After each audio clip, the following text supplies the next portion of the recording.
Go ahead and start streaming out, and we'll go ahead and just get the event started as well. And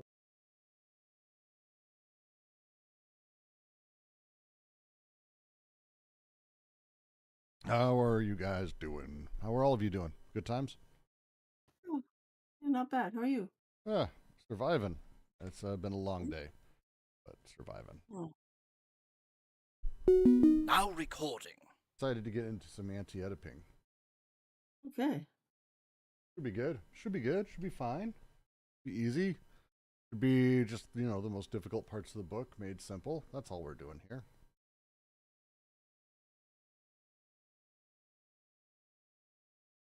I remember my friend, if you can't climb over the wall, you can always walk around it.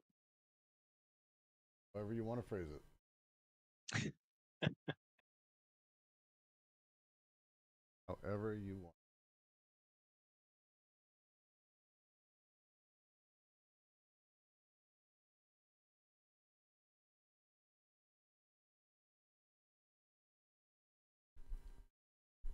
All right.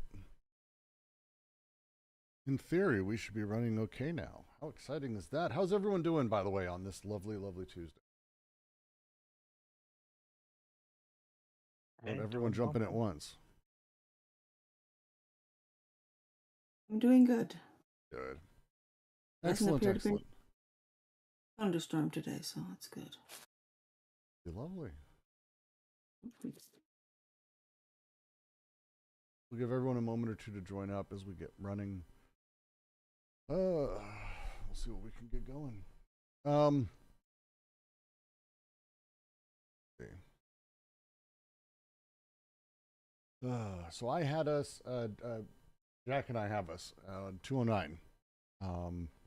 Basically middle of the page. Is that about where everyone has it? Logic signifier has the effect. No, one cannot better show. One cannot better show. 208. 208. Oh my god. Oh my god. We've got this whole paragraph to go through.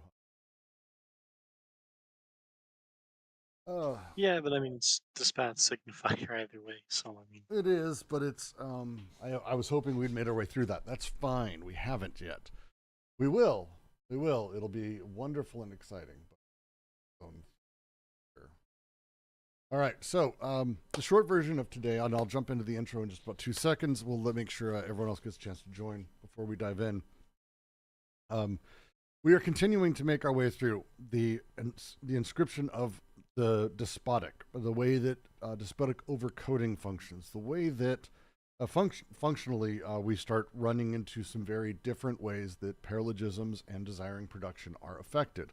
In this case, by sort of power dynamics, by the written word and how it works and how it operates, and how it operates sort of through all of the different parts of desiring functioning, desiring machines, the social, all of these other elements.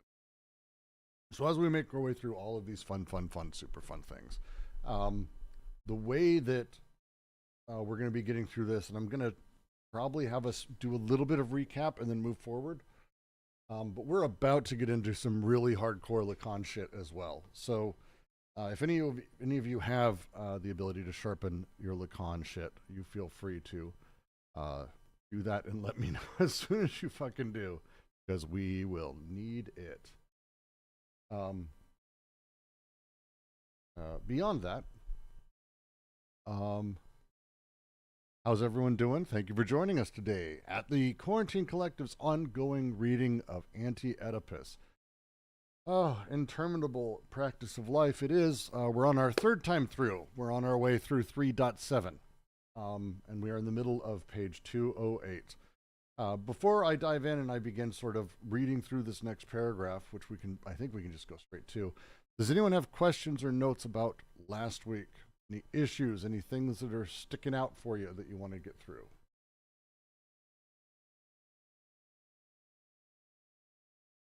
No? Yes? Maybe?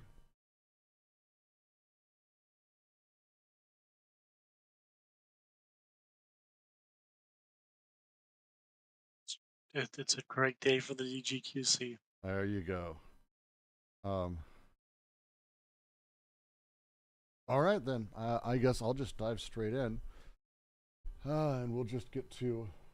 Hang on a second. One cannot better show how an operation of Oh, I need to share my shit inside of the Discord. That way you guys can actually read along with me. Terrible of me.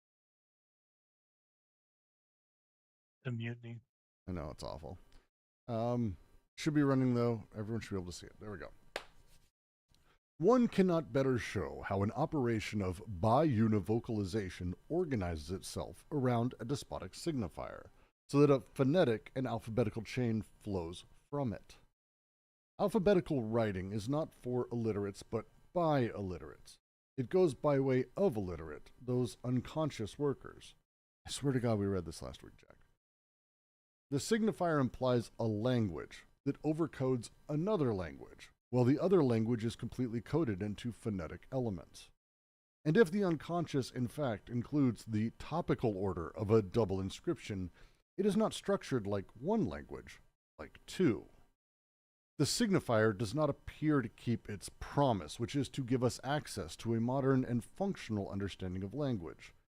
The imperialism of the signifier does not take us beyond the question, what does it mean?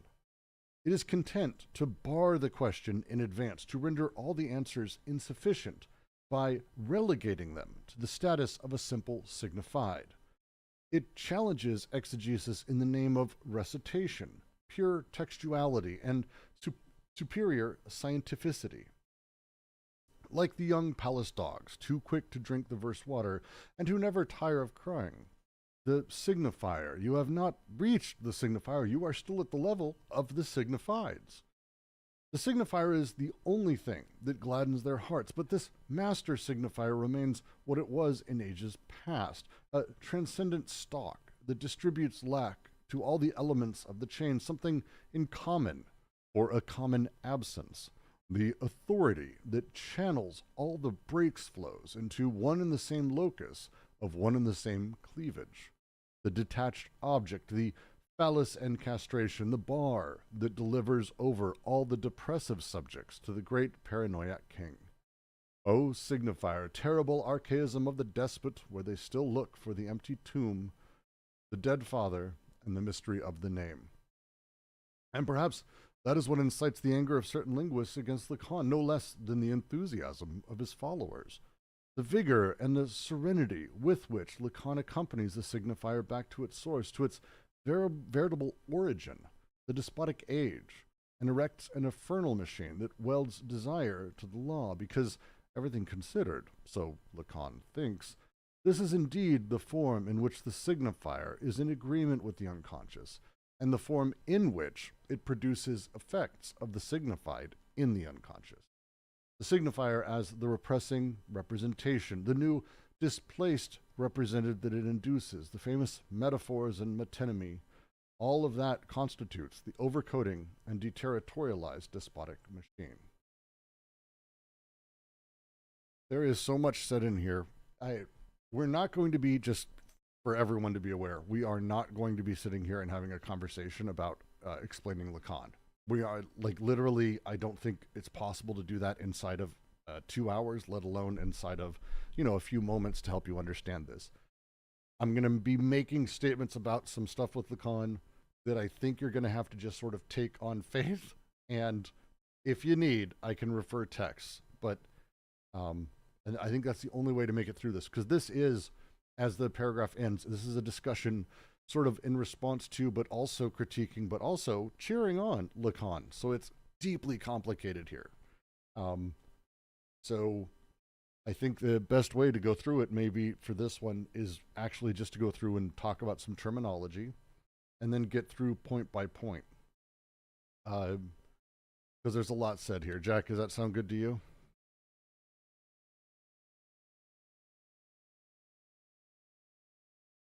Mm-mm. Yeah, I'm sorry. It took me a second to find the mute button. Sure. All right. So when we talk about biunivocalization versus the polyvocalized systems of the Earth socius, remember, again, we're talking about transitioning from one to another, the systems of meaning and speech and how these things work. The polyvocal relations, the way that a tattoo or a graphism, a scratching, a drawing may work, or even spoken word may work inside of the earth. They're polyvocal. They don't necessarily have themselves a certain meaning. They don't define particularly. They have sort of this open-ended meaning that allows them to connect in a lot of different ways. It sounds odd to say, but a tattoo of, say, a gourd, you literally are able to talk with, because of how you speak about the gourd changes what the gourd means in response. It is polyvocal. The nature of a lot of symbolic elements, but this is, again, if you go into sort of old ethnological studies, you go study some uncontacted tribes, which is pretty much the only place this exists now, but you can start to see how some of this sort of operates. It isn't far from some of the better modern memes, like literally internet memes, where how someone is speaking of an image or how it's being used changes it and its entirety and its function because of the context of it. It's polyvocal. It's a really unique way for things to sort of exist. But the despot doesn't like this. This is not good for the despot, because this polyvocal sort of existence allows, I don't want to say confusion, but it specifically doesn't allow a central authority to control production elsewhere.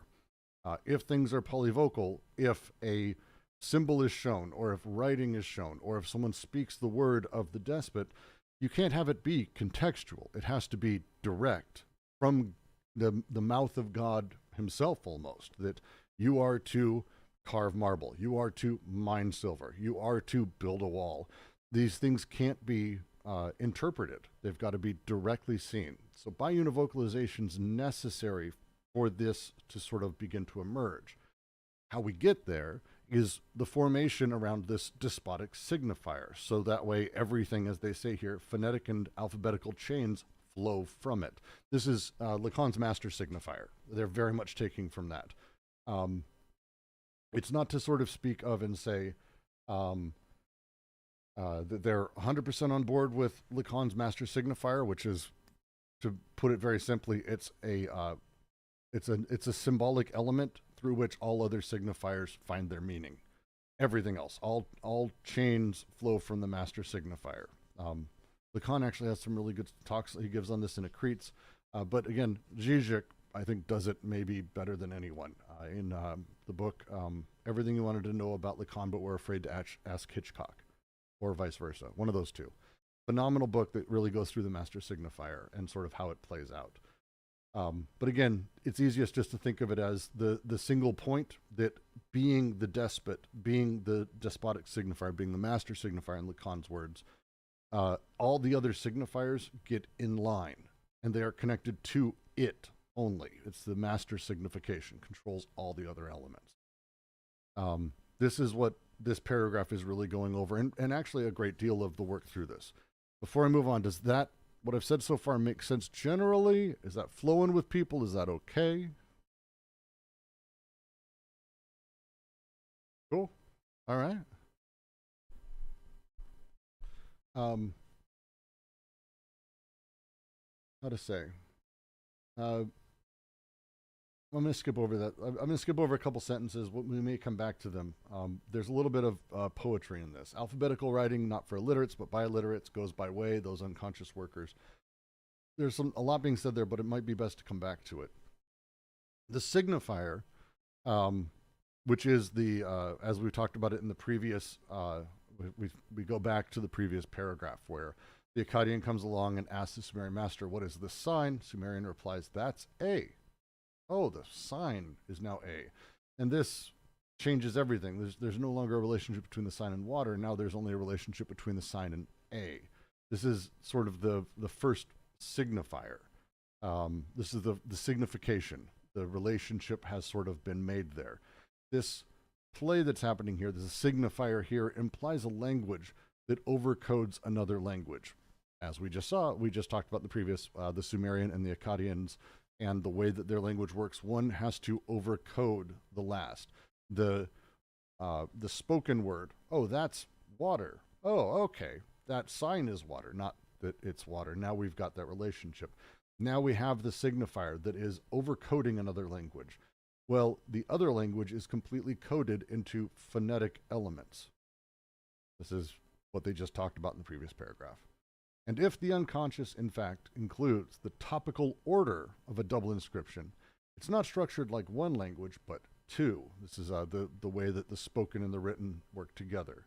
A double inscription, as they say here. The signifier does not keep its promise. The promise of the signifier is to give us access to a functional understanding of language. This when it was first proposed, it's supposed to help us understand, oh, we understand signification, we can grasp all of it. And it's like, no, that's not really what's happening, because the understanding of signifier specifically was formed during and for and around the despotic organization of production. So it's not so much that the signifier is going to give us access to this larger thing. Instead, it's actually just very much about barring what it means, which is kind of confusing as I say it out loud. I'm trying to, how do I phrase that better? Jack, got anything for me here? This is a complex one. Well, with Bart? Yeah, the sentence, the signifier does not appear to keep its promise, which is to give us access to functional understanding language. The imperialism of the signifier does not take us beyond the question, what does it mean? It is content to bar the question in advance. How I read this and how I've always understood this is that we have the signifier show up. We've learned about this signifier. We've discovered it, sort of rediscovered and talked about it, right, as an idea. So here we are talking about signifiers, and the idea is to give us sort of access to what meaning works and how language operates. The problem is that the signifier is part of this sort of signifier-signified master-slave relationship that they're building here that exists because of the despotic signifier. And so as such, it's not that the signifier allows us deeper understanding of language. In fact, it's the opposite. It's specifically bars all of that such thing. It doesn't really, it bars the question of what does it mean, instead keeping it at this sort of odd place about the textuality of the thing, as they say. It's not about exegesis, but instead recitation. It's saying the word specifically that is actually doing the thing, not that there's a deeper meaning there. Am I far off in how you get it?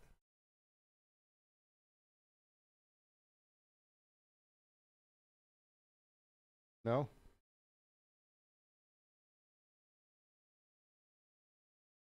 Did I lose you? Just thinking.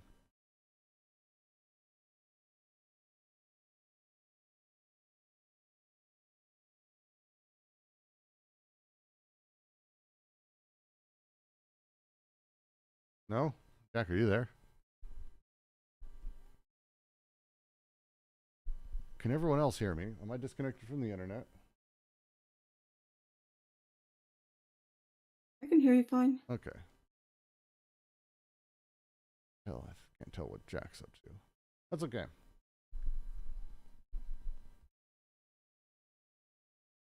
Maybe we did read this last time, and isn't that something like if you don't know a city, it's just a word?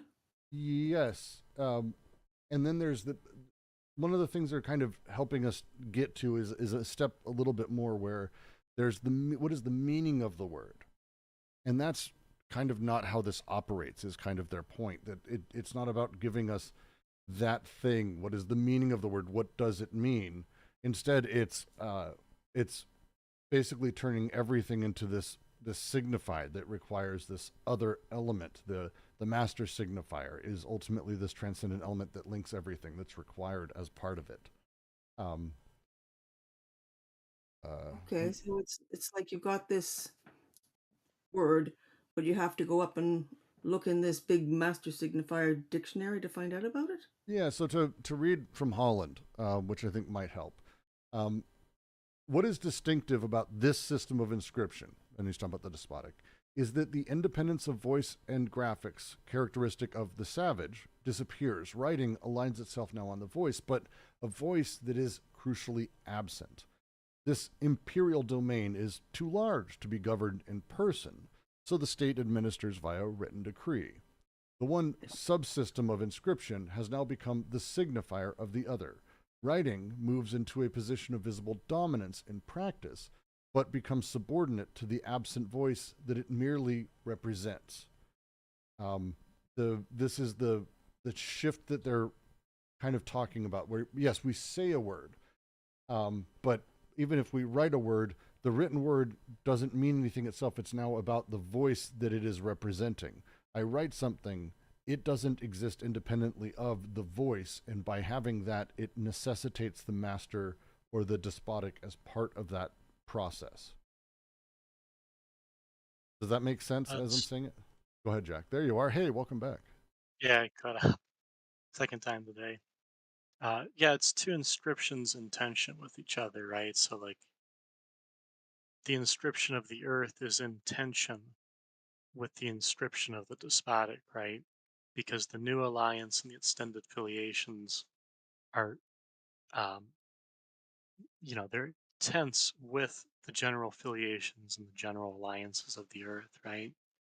Because, like, to what I was saying about the Arcadian bit, what overcoding is doing here is kind of the enslaving, so that it's not just like I don't think it's like a general master slave thing, especially with that point about like the Nietzschean fiction that is given. Um, Anyways, taking that back to where I might have cut out, like the barring and everything, right? Mm-hmm. So S1, in the sense that it appears unconditioned, right? Or I'm sorry, the despotic signifier, right? There's kind of two things at stake here, and one of them is like the use of lack or castration, right? Really, generally, what they're doing is they're putting the signifier together with that object so that when you walk that back into the synthesis, so to speak, you don't get meaning guaranteed by the unconditioned, right? Mm-hmm. That's the first point. The second point being relegating them to the status of a simple signified.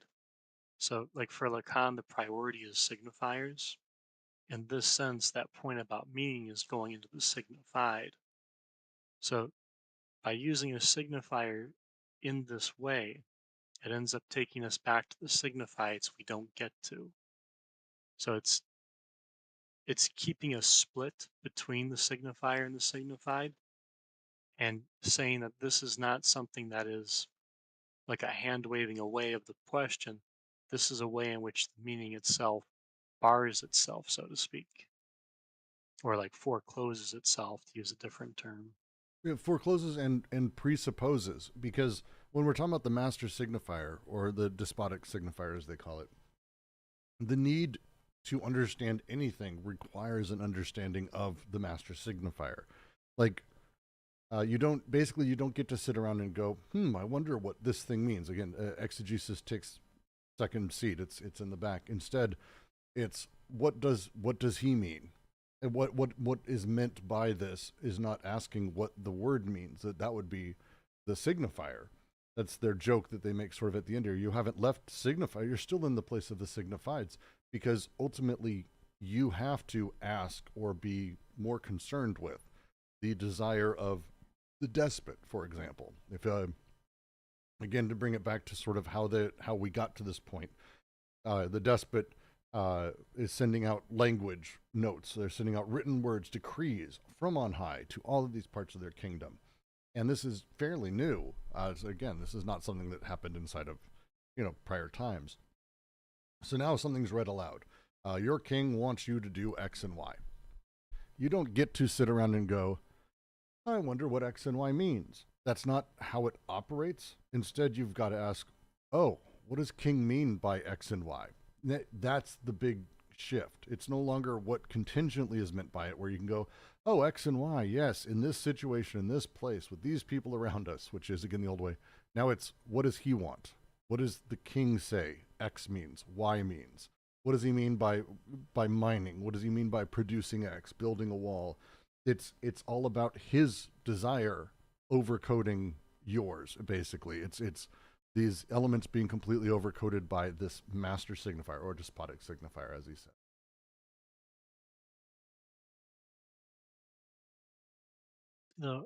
I want to be careful there, because like what we're kind of getting at is this idea that my interpretation is in conflict with the king's, or in a sense, we're kind of getting to like a reader-author problem, right? Mm-hmm.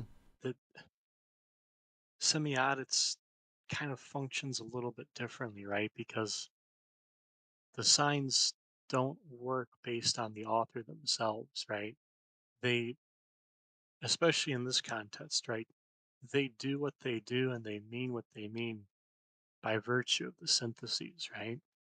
So in this sense, like one of the things being said here about how meaning is functioning, right, is the problem of meaning both comes with this problem of like the biunivocalization, and it comes with kind of defeating that problem, or as we've seen here, right, relegating it, kind of like pushing it into the margins.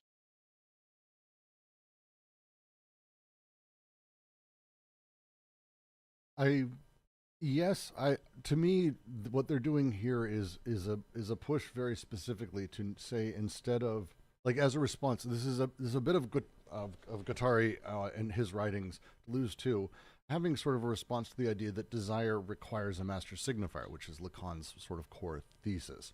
And instead they're saying it's not that desire requires it, it's that power structure societies like that of the despot, um, requires this. So it's the shift in the way of thinking of desire as being a priori, naturally having a master signifier. It's like, no. What's actually happening is that within power societies, a master signifier, a despotic signifier, actually is formed and takes the position and begins doing these things. So you end up in a place where, because the ever-present threat of death is there, because the despot has the X and Y of everything, has the affiliative and the alliant is completely through him. The structure of semiotic elements, signifier signifieds, doesn't operate in just sort of this very open-ended way anymore. Instead, it breaks to the point where our job to make sense of the signifiers, because written things like a gourd, for example, or a tattoo, or whatever it may be, these elements that are prior, that inside of the prehistoric, the savage, these elements were very much directly objects of desire. They actually were productive organs in and of themselves because they were polyvocal in how they operated. Now we move to an entirely separate thing where the written thing is about understanding what someone else desires. And that shift of the master signifier, which puts, just by existing, the despot is that thing, this ends up placing everything sort of in a very different different style of production overall.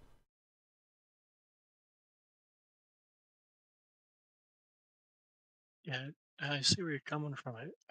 I think it's not my desire in conflict with the king's desire. I think it's the earth and the way desire functions for that inscription, and the way desire functions for the despotic inscription, right? Those are kind of the two things that are in tension, so that you're getting, and with the earth, right, you're kind of getting the coordinates, right? Mm-hmm. Which I always want to call them signifiers, but Deleuze and Guattari say they're not. So they're more like they're more like references to other objects, right? They're They directly have the objects, yes. relationships. Yes, they're directly the objects almost. Yeah, they like collect them. Right. Um, But but this is for me. Oh, sorry. Go ahead, JK. Yeah, I just want to ask, is the movement from the Earth socius to the despotic, is that a natural transition, or is it a kind of perversion of of the process of the will to power? it's a deterritorialization. Yeah. Okay, yeah, but then that's where this despotic socius is where also you have the Oedipo, come in, right? And It's not quite. It's where we have more parts showing up, but we're not yeah, quite at Oedipus yet. Because again, Right, right. as we're talking about right now, the way that the despotic signifier operates is kind of the next step in Oedipus showing up, but we haven't gotten to like a very abstracted version. I mean, to go back to what Jack was saying, because I think it's what's important. When we're talking about desire, I'm not really talking about personal desire. I'm talking about the pre-personal sort of integrations of these elements, right? So the pre-personal desire forms inside of the Earth Socius, and the territory that we live in, the literal space, through the connective synthesis and sort of a first paralogism there, my desire is sort of immediately appropriated by the Earth and the Earth to mine. It's to say, as we've said before, it's not so much that I'm choosing to do different things, it's that within various environments and contingent elements, my desire is appropriated by the immediate contingent surroundings. At some point, that territory becomes deterritorialized. How that happens is because basically the area we lived in, the territory, breaks apart and becomes part of other territories. And that is confusing in and of itself. It's a shattering of that sort of immediate appropriation of, again, this pre-personal desire. Now, how that happens is you have this despotic voice that comes along, a leader, a king, a godhead, whatever, who says, I now run this, do these things, I'll kill you all. Something like that. And this shifts how desire is appropriated. No longer appropriated immediately by the territory. Now desire makes its way sort of, along the same pathways, but now towards recording, where it's actually not being appropriated directly as it was with the written word even prior, the graphisms or the gourd or tattoos or whatever. But now it's when I perceive or I take that in, or desire takes these things in, they're not polyvocal, they don't shift, they're one meaning. But that one meaning is not immediately apparent to me. That one meaning is not contingent. I don't get to look around and go, okay, that's what that means because of these people here in this condition in this place. There's no territory. It's as being deterritorialized, we've now moved to where the despot is actually the source. And it may not literally be the despot, it may be his priest, it may be his followers, it may be the local sheriff, but it comes from the despot. The written word is from him. And by being deterritorialized, desire then basically has to find out, what its form is going to be, rather than taking on immediately the image it's seeing because it's an organ, as it did in the earth. Now, desire has to figure out the desire of the other. So it desires the desire of the other primarily because it has to.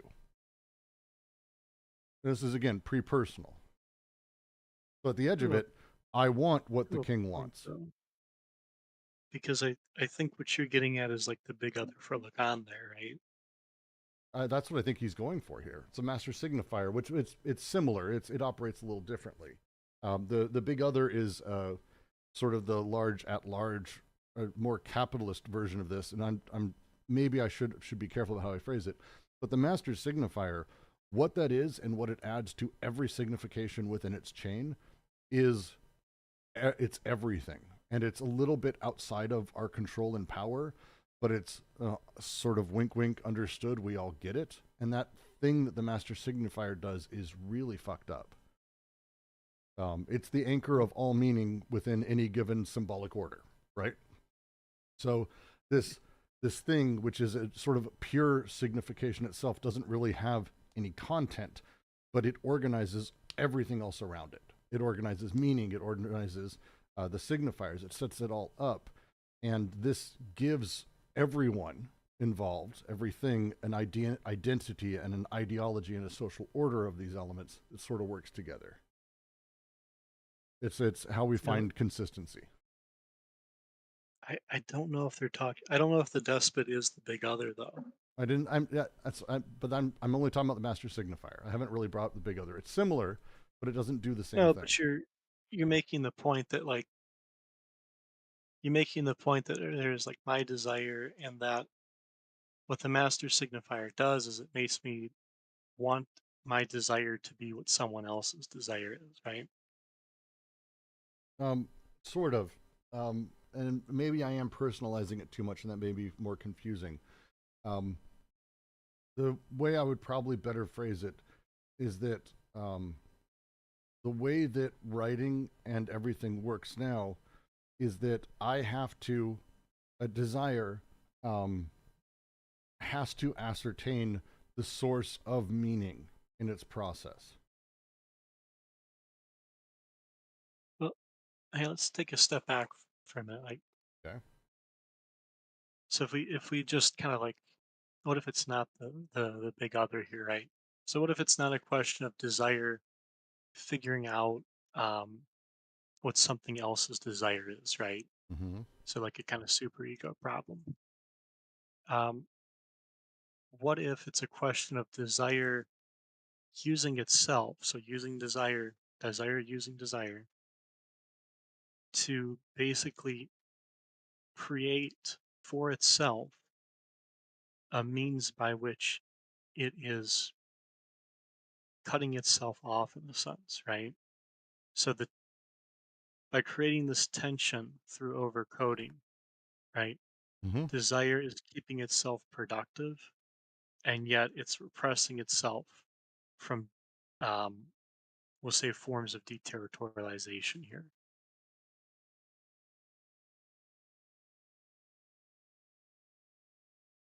I might be oversimplifying at that point, but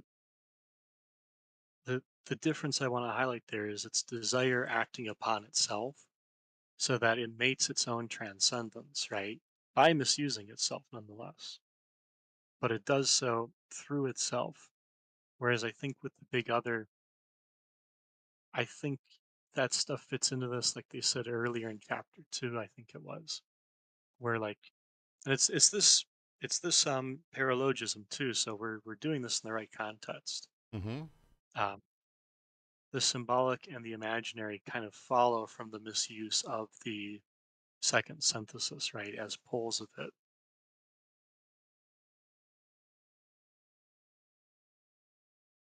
So to me, I don't split them up like that. So I'm not necessarily talking about the big other.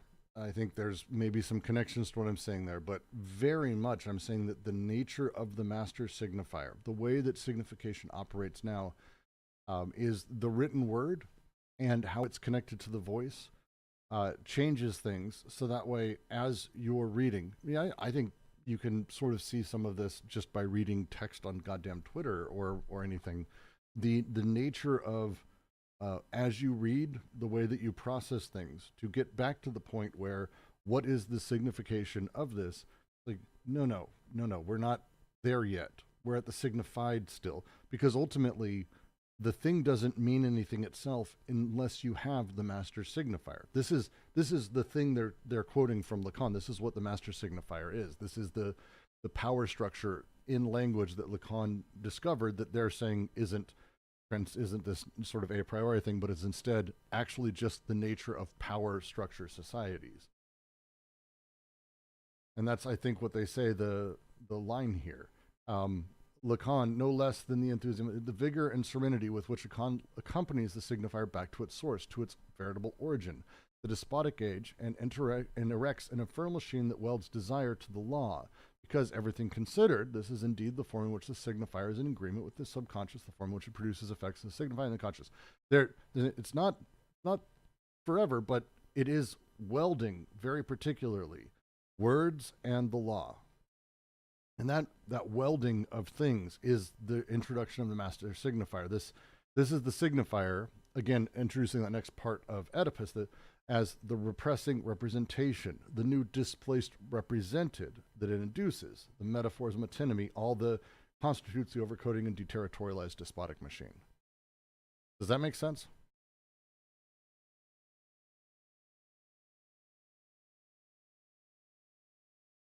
Yeah, I think I'm following you. Because yeah, to your point, right? Like S1's there so that by virtue of being kind of unconditioned by the other signifiers can be conditioned by it, right? I think with this point about the law, right? So if we take a step back from it, right? Mm-hmm. It's like saying there's a transcendent use of the second synthesis. So if we really want to simplify, right? A kind of transcendent either or, an unconditioned either or, right? by which the other uses of the disjunctive synthesis will come to depend. So when we're talking about like the filiative and the alliant in these two conditions of production, that of the earth and the despotic, right? Those inscriptions are being put into a kind of conditioning by that unconditioned piece, right? And that's how we're starting to get at this issue of biunivocalization.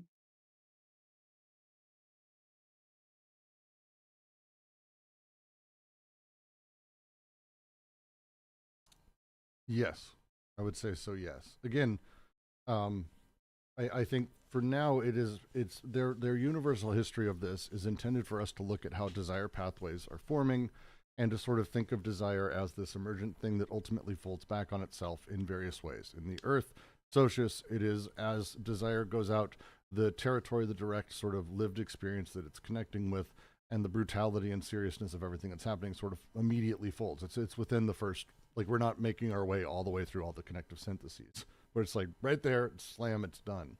But then we have this really weird thing that happens with the written word as everything's deterritorialized, and that's the line that they've got here about the master signifier, as you're saying, that introduces this next step. This is the law. Like, what does it mean when someone says the forest? Well, it's how the king has sort of defined the forest. It's how the despot has talked about the forest. These are the things that matter. It's why old, even exegesis for the longest time, exegetical writing for the Bible, it's not a question of like, oh, what was contingently written? Why did they write this? But instead, what does God mean? Like, that's the mentality. It's like I read it as God intended rather than, talking through the complexities of words and contingency and all of that other stuff. And that's what they're talking about here, this introduction of the repressing representation and now the new displaced represented that it induces. This is the famous metaphors. They're a different way of having meaning. It's, don't you understand what I mean, kind of mentality that they're pointing at. This is Guattari's critique of Lacan for, I think, most of it. Lacan thinks that this is baseline, that master signifier is sort of there and always there and kind of hanging out with you all the time, and that through this you're able to sort of have your subjectivity formed, and it's a necessity. Like, this is the baseline. It's desire and the master signifier don't really separate within Lacan ever, and they're separating it, I think, is the thing that's happening here. They're separating it and showing how it's a more emergent social phenomenon that created the power structures that have this sort of master signifier interaction, the power repression that comes with that, and here's how we get these pieces, more or less. No? Yes? Maybe? Sort of? Well, yeah, I'm with you generally. I think for the power side, I think that still kind of remains to be seen. Well, I mean, it does. It hasn't been explicitly said, or I want to say 214 is where they get really explicit about it. But yes, you're right. Technically, I'm jumping a little bit ahead. Okay. But going back to like this paragraph, like to that end, to try and explain the semiotics a little bit more, it's like with the earth, the words and the voice, right? That Newman is functioning by kind of designating things, right? And I'm saying them in kind of like a logic of sense spirit.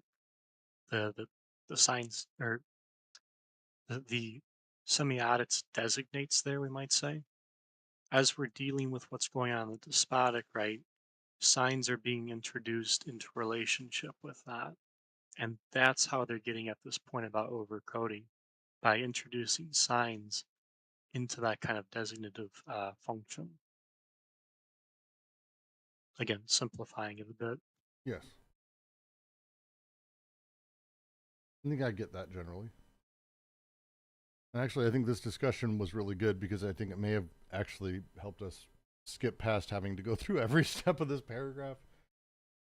Let me see. Is there any sentences I want? I mean, the sentence that I'll pull a sentence out of here that I really love. The signifier is the only thing that gladdens their hearts. But this master signifier remains what it was in ages past, transcendent stock that distributes lack to all the elements of the chain, something in common for a common absence, the authority that channels all of the breaks The breaks flows into one in the same locus of one in the same cleavage. Attached object. The bar that delivers the depressive subjects to the great paranoiac king. This is said in a really poetic way, but it's also being very, very, very literal as they're saying it. The master signifier that we've talked about today, that Lacan talks about, this thing, remains the same thing it always has been. It's a transcendent stock, a transcendent source of things that distributes lack to everything on the chain. Something in common for a common absence, this commonality that all meaning and words get to have for the thing that it's missing. And the authority that channels all the breaks flows into one and the same locus of one and the same cleavage. As they sort of talked about, and they will again, don't worry, we're going to be going over this. This is not the last time they're bringing this stuff up. As sort of connections are made and connections break, desire does this, connect, break. The thing that's sort of happening is there's a lot of them. It's not just one at a time. There's a near infinite number of breaks flux, which means like all of how everyone's constantly connecting. But here, this really interesting thing happens where this authority inside of this master signifier channels everything into the same locus of one and the same cleavage. It turns all of it into the same, referring to the same sort of crack, the same meaning, the same font, the same source. The source is the detached objects, this bar that delivers the depressive subjects to the great paranoiac king. The phrasing here is very particular. The subjectivity that's produced underneath the despotic is necessarily depressive because of what Jack and I have been talking about, because of this process of how meaning sort of comes about, because of all of these things. And again, it's important to remember we are talking all of this happening pre-personally before you're really aware that it's going on. So if you live under a king, you're not having sort of meta complex discussions about rights and other stuff. That's not the setup here. Subjectivity that's produced here is necessarily depressive and subservient to the king's law, his meaning. His meaning sets these things up. He is the source. The source is his meaning. And this is this line that they have here, that what upsets people with Lacan is, sure his followers are excited, but it's that he's very calmly just sort of outlines, well, actually, look, here's how meaning has existed, and here's where it exists. Lacan thinks it's transcendent, but regardless, he traces it back to this despotic time with kings, and it's the form in which the signifier is in agreement with the unconscious in these societies, the form in which it produces effects of the signified in the unconscious. This is the timing of this. This is the place of this. This is the type of subjectivity that's made in these types of things, in these types of societies. And that's the footnote. Rudinesco does have a great article on Lacan. We actually have it in the server. If you search Rudinesco, you should be able to find it, where she analyzes the twofold aspect of the analytic signifying chain and the transcendent signifier on which the chain depends. She shows that, in this sense, Lacan's theory should be interpreted less as a linguistic conception of the unconscious than as a critique of linguistics in the name of the unconscious. It's him talking through and saying, here's actually the general power structure that's built into these things. And it is a critique. It's intended to be a critique, which I've always liked as a way to look through it. Some don't do that, but that's a whole other fucking Lacan discussion. And as the last thing is to get to JK's question from earlier, because JK always asks, when are we getting to goddamn Oedipus? We're not quite there yet, but here we have this little thing that's showing up now. Now we have the signifier as repressing representation and a new displaced represented that is induced by it. These are pieces needed. This is more stuff that's needed for us to have Oedipus and the operation of representation that we do under capital. This is the second piece. Go for it, Jack. The only thing I wanted to emphasize there was the first sentence you read. So like this point about master sigma fire remains what it was in ages past, transcendent stock that distributes lack to all the elements of the chain, something in common for a common absence, the authority that channels all the break flows into one and the same locus of one and the same cleavage, the detached object, the phallus and castration, the bar that delivers over all the depressive subjects to the great paranoid king. Okay, that's a really long list, but the only thing I wanted to underline about that sentence was if you notice, they're putting the first and second paralogisms together there. So like the point about lack, castration, the phallus, right? That's them talking about the first paralogism. So we're talking about the object that's lifted out of the chains, right? Or rather the object that's lifted out of the groups and so forth. We're also putting that in tandem with the signifier that's kind of above all the chains, so to speak. So one, notice the common theme of transcendence there. But two, notice that there is a role for the objects here, and there's a role for kind of the point signs or the semiotics as they're discussing this, right? Which has much larger effects, and there's a lot more to be said about that, which we can talk about later. Right now, I just want to point out that both of those paralogisms are being evoked here. And then they close on the fourth one, but for the sake of time, I'll leave it at that. Also, is there the affiliation between the despot and the religious, beliefs, like divine right of kings and so forth? He uses the word Newman. Is that a reference to that kind of a religious affiliation? Newman is miraculating energy, so it's close to that. We aren't quite there in terms of like the type of subjectivity or how it's produced, but yeah, Newman is the production of subjectivity and the miraculating energy. We'll get there. Don't worry, we get there. Inscription, subjectivities voluptas. Subjectivity is voluptas. Wait. Yeah, that's right. Never mind. Never mind. Newman is right. God damn it. Hate these terms That's every okay. time. Newman does miraculate those. I mean that is right. Yeah, there's a great wordplay. I think Holland is the one who does it that I've always liked, but I think a few other writers around this where we talk about, as we're talking about the shift of how desire operates, where desire sort of moves from being this thing that's like connecting directly with territory and object to now being sort of in this odd thing that favors these representations over the bodily elements of them. To this one step shifted. This is sort of the idea is, if you think about it, you're talking about wielding law and placing separation on people as a primary thing. This is how caste systems work.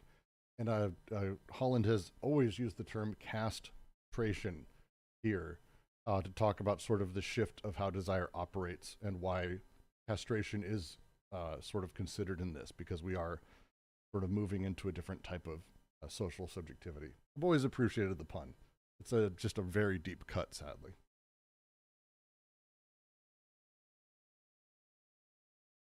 As castration often is, my friend. Yes, yeah, that was the joke. Very nice. That was the joke. All right, we'll move to the next paragraph here. Unless anyone has questions of this, we can move on if anyone's good. It's just a small one. Of course. Like the master signifier isn't fixed, right? Yes, it's deeply fixed. Pardon? It's very, well, define fixed, I guess I should ask before I answer the question. Oh, well, I guess what I meant was the despot can sort of change things anytime. Yeah, so the master signifier is fascinating. It's fixed in the sense of it's the master signifier. There's not like 9 of them, and you don't jump between them. So fixed, I would say yes, but at the same time, it's important to remember the master signifier is also empty. Like there isn't a real signification here. It's and you'll probably hear Jack pushing back at me a few times since we started the discussion about the despot. I talk about the despot. I talk about the king, the pharaoh, the godhead. It's all of those things are like instantiations and particulars of it. It's not really any of those though. It's the position that is the thing. Yeah. And so the master signifier is an empty signifier within Lacan. There's not a lot of content, not a lot of shit going on there, but that sort of lack of content and its position drive how everything else is connected to it and how meaning is made. And that's, I don't think, Jack, am I wrong here? That's very much what they're talking about here when they talk about the despot. They're talking about sort of an empty position that is that place in the chain, right? I, yeah, it's a transcendent absence, right? So, Yeah, like in chapter 4, they'll go over like presence. For right now, within the context of the syntheses, right? Everything's there. Something's taken out of the chain, and that can be any signifier at any time, right? What what counts is whatever that signifier is going to be used to do in order to biunivocalize. So, in the sense that there's a transcendent signifier, yeah, that position is fixed, but that varies for the group because it can, it doesn't have to be apples every time. exactly. What I was thinking of was the system could make it so that people are living under a constant threat of deterritorialization. Well, yes and no. In the first two socii, that's it's there's a the deterritorialization relative to like decoding in that, right? That's Mhm. always going to be staved off. When you get to capital, that's going to change. So Okay. in a way, it's a threat of it, but it's a threat of it that it doesn't want to ever realize. So the despot socius does buy that press. Yeah, it's In fact, So that's what that's it's doing. yeah. When thinking about But desire, the Earth socius, it across the board. So the social order, and they've talked about this, sort of has existed to keep desire in a good place. They talk about they don't want basically desire to sort of consume the germinal flow. The idea that like desire immediately consumes itself. And they talk about incest as being the most visible of that, but there's a ton of them. It's if everyone lived in ditches and did exactly what they wanted, there's this fear that desire would do. That's the idea. So within the earth, socius desire, the font of desire for all the things that are connecting that ultimately become a person. Desire across the board is kind of just doing its thing, and the earth prevents it from consuming itself. It's a very positive prevention. It's not like a no, don't do this, but it's still enforcing forward movement and very particular consumption of the alliant and the filiative lines. Under the despot, once we've deterritorialized, once there's no territory, the territory is no longer doing that. So then is desire corralled? How is it controlled? Well, through law. Effectively, they're saying, like, I'm very much simplifying. We'll sort of see that. It's through law. It's the idea that don't do X because King says so. And this thing that happens is under deep threat of death. It's under threat of a lot of awful shit. And this is the despot sort of placing, here is everything now goes through me. What law is goes through me. So desire, because again, desire being deterritorialized needs to be controlled. It has to be overcoded. This is the overcoding that we're talking about. It's we'll be talking about it. This next paragraph is about it specifically, but it's this overcoding of desire that creates this sort of odd distance from it that stops us. That's basically prevention from desire consuming itself, and now is taking on this other new form. Probably oversimplifying, Jack. I know you're going to say, but generally, I think that's the way to think about it. So when we move to capital, and we're not there yet, we've got a couple whole bunch of shit to go through. But once we move to capital, there's another step again that shifts how desire is captured by the social, because law doesn't matter in the same way. It's not overcoding. It's no longer the great power in the sky, but now economics has been introduced. It's a different sort of play that shifts how power works. And again, how desire then is captured. Is that fair, Jack? um, No? I want to add one more thing there too, though, because I don't want it to seem like I'm saying deterritorialization doesn't happen for these socii. The deterritorialization they're trying to stave off, so to speak, right? It's the kind where desiring production would kind of condition social production, right? Or like a breakthrough would happen. Mm-hmm. So we'll see terms they'll introduce as ways of talking about that. And when we arrive at those terms, we'll deal with it more fully because I don't want to hijack us into what is territorialization and all those rabbit holes. Right. But just want to clear the point there too that there is still deterritorialization with overcoding and so forth, but the conditions for that deterritorialization and subsequent reterritorialization are kind of what's being um, at stake here.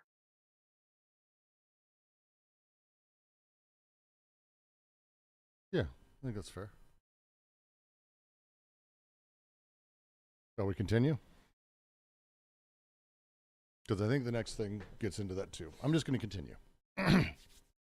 The despotic signifier has the effect of overcoding the territorial chain. The signified is precisely the effect of the signifier, not what it represents or what it designates. The signified is the sister of the borders and the mother of the interior. Sister and mother are the concepts that correspond to the great acoustic image, to the voice of the new alliance and direct filiation. Incest is the very operation of overcoding at the two ends of the chain in all the territory ruled by the despot. From the borders to the center, all the debts of alliance are converted into the infinite debt of the new alliance. All the extended filiations are subsumed by direct filiation. Incest, or the royal trinity, is therefore the whole of the repressing representation insofar as it initiates the overcoding. The system of subordination or signification has replaced the system of connotation. To the extent that graphism is flattened onto the voice, the graphism that not so long ago was inscribed flush with the body representation subordinates itself to word representation. Sister and mother are the voices signifieds.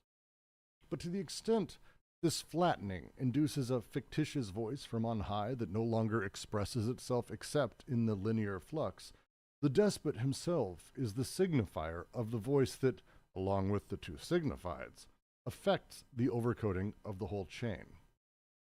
What made incest impossible, namely, that at times we had the appellations mother-sister, but not the persons or the bodies, well, at other times we had the bodies, but the appellations disappeared from view as soon as we broke through the prohibitions they bore, has ceased to exist. Incest has become possible in the wedding of the kinship bodies and family appellations, in the union of the signifier with its signifieds. That last bit is going to be a lot to get to be able to explain.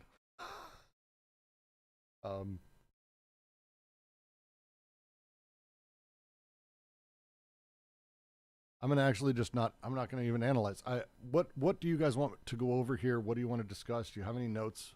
Jack, go for it. I'm going to relax on this one because I think there's a lot we could go through, but Christ. JK.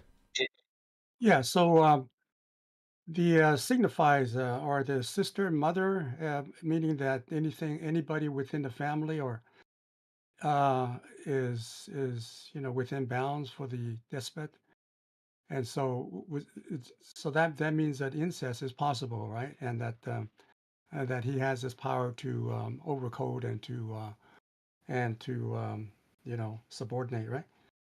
So incest is basically means that the ability, the power to overcode and to you know um, cross borders and cross any boundaries and whatever laws that were there before the despot can cross over, right? And so that it's kind of expounding on this meaning of incest, which goes beyond what it means sexually, but includes sexuality, I guess. Yes, sort of, right?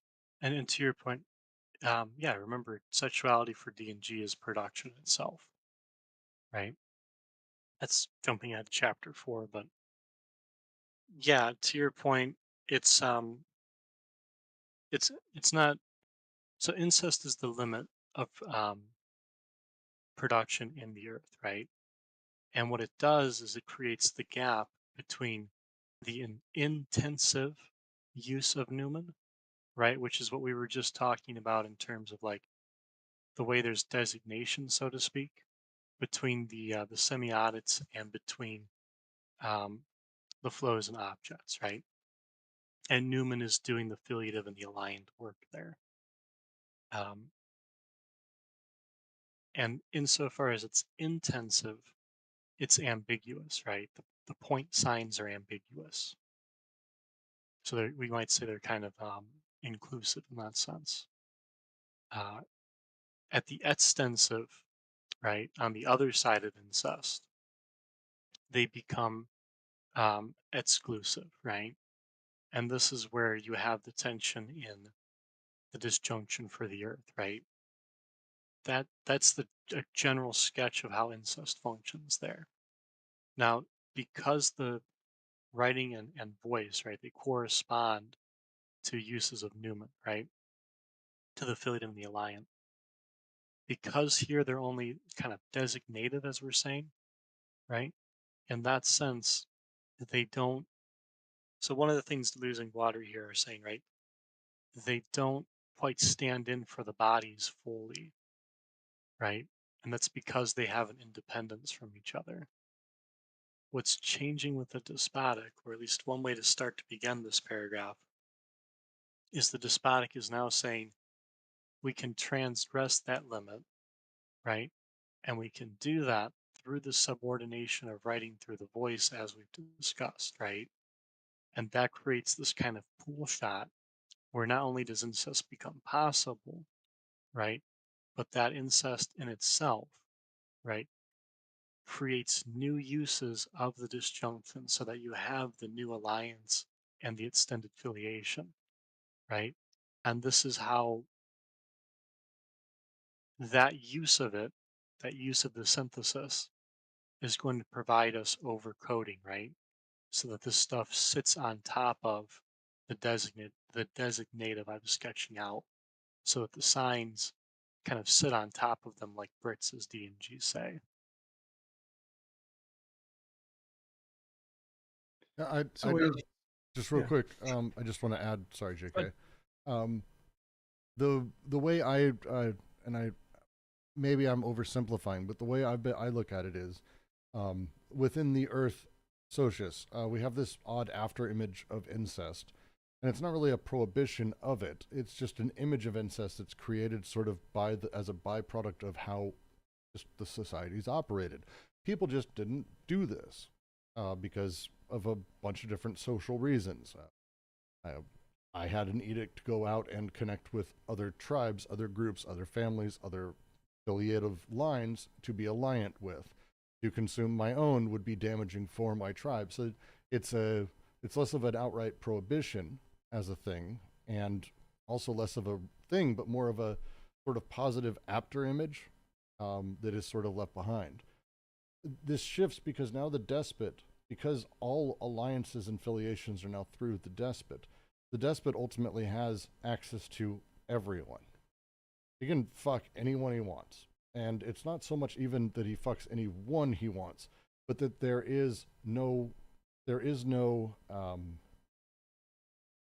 all his alliances. They're all his filiative.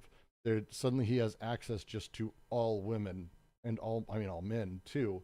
Like just totally access to everybody. And so this shift, even if it's only symbolic, and it really is only symbolic at this point, for the most part, this is exclusively the right of this despot, the master, the despotic signifier, whoever's in that position. Again, that position has that right. And so that changes things for how all of this is looked at. No longer just simply this after image, but now this thing is now the repressing representation itself. To quote Holland, imperial relations of anti-production are based on caste distinctions that separate the despot and his court or state bureaucrats from everyone else. Incest is now taboo for ordinary people precisely because it is the prerogative of the despot. And this is the shift that's happening here. I don't know if that helps. So would it be that Oedipus is the embodiment of the despot, Oedipus is a despot and the yeah. Well, not quite. Like you gotta follow Oedipus the way they work with it. So in both cases so far, it's part of the fourth paralogism, right? So the disfigured image in the earth, right, is incest, which is what we call Oedipus, right? What's going to change in the despotic is, and I have to go back a few pages to remember how they do this, right? But basically, so that's the image. The thing that does the repressing in the earth is the alliant. It's a really unique thing to say, but the alliant does the repressing. Yes. That which does the repressing is going to change with the despotic, and that's going to be I can't remember if it's incest again or not, but that's going to be the second part of filling out Oedipus. And then when you get to capital, they'll fill out the third part. Yeah, and it's important because again, we're not at Oedipus yet for a few reasons, but one of them is again that this isn't really still a prohibition. Oedipus requires a prohibition. We're not there yet. The way that incest operates as the prohibition, as the thing that is explicitly allowed by the despot, it still hasn't been prohibited. It's not like there are laws against people doing this. That's not how it operates. It's still almost an affirmative, a positive right almost that the king or the despot or his court or the caste or whatever, they're free to do kind of anything they want, including this. And by making it licit for the despot and the caste distinctions, it creates again, the repressing representation itself. So we're still in this very unique way that these things operate. Not yet at psychoanalytic Oedipus, though. We're getting close. We're not there. Right. But it would it be the despot projecting onto the baby his own son this kind of incest you know desire No, for he incest. may not have ancestral desire. It's more that he doesn't, that the previous after image that existed because there were prohibitions, and it wasn't prohibitions that were explicit, it was more affirming prohibitions. We had the after image of incest that was experienced through how various tribes interacted, the alliant lines. This created sort of a general repressive reality of here's what you must do, here's who we owe, here's how debts are traded, blah, blah, blah. But now we have a specifically this like growing cast of a single tribe amongst all tribes that's affiliated with us that has total authority. They can do whatever the fuck they feel like. They get to do anything. This is weird because now we can't have an alliance with them. We have to have all alliances with them. You can't have an alliance with someone else and not them. They have all the power. They control everything. They set everything up. And the affiliative lines no longer really are this sort of complex, weird tapestry. Now it's direct. Everything comes from them. Everything goes to them. That's comes from affiliative, goes to alliant. All these things sort of now become just that thing. And this group who has this total power, again, it's not that they forbid everyone else for doing it. It's not really how it comes out. Instead, it's that they literally have all of the alliances them. So it's implicit into the existence of this caste or this group or this despot or this person that they have the freedom to do these things. And this is a unique place to be in because his ownership of everything that is produced, his being the fount for everything that is made and created, including people, including goods, including labor, including whatever the fuck. It's all owed to him. You see this in old statements, but you can see this in history books where we say that King George waged war against the United States, or Queen blah blah blah granted, and it's like they're the fount.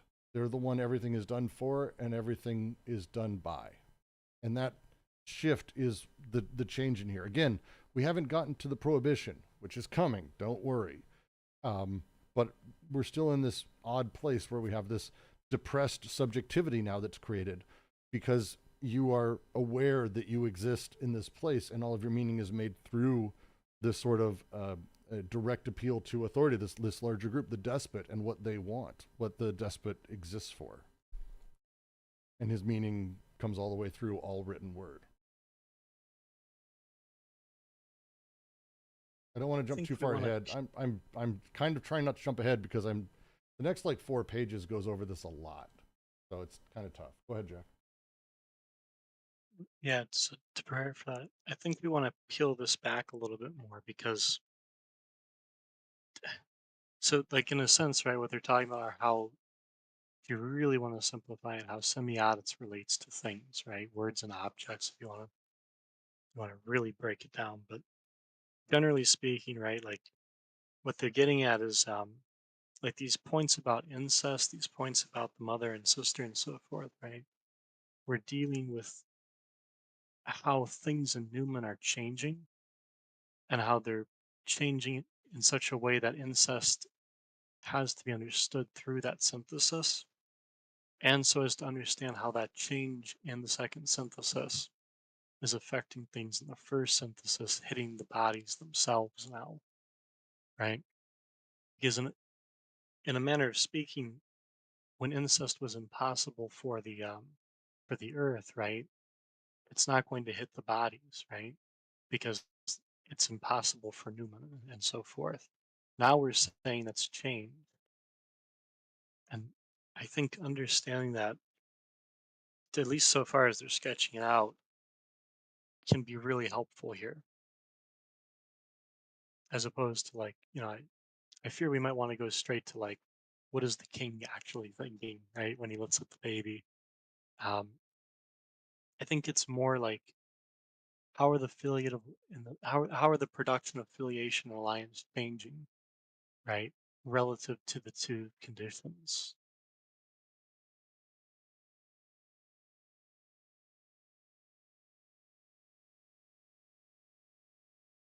Like even here, right?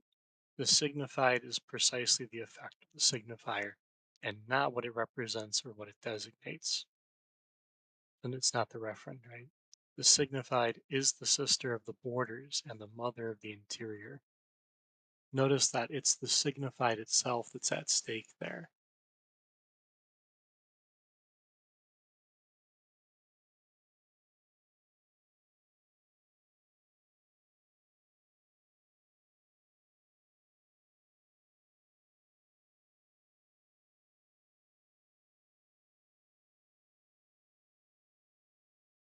Oh, okay. So let's hit the bathroom. Oh, okay. I'm gonna try and hack this out real quick because I think it'll help explain like what we're circling around. So the despot signifier has the effect of overcoding the territorial chain, right? The chains are given semiotics, right? So particularly what we mean here are signs by the despot signifier.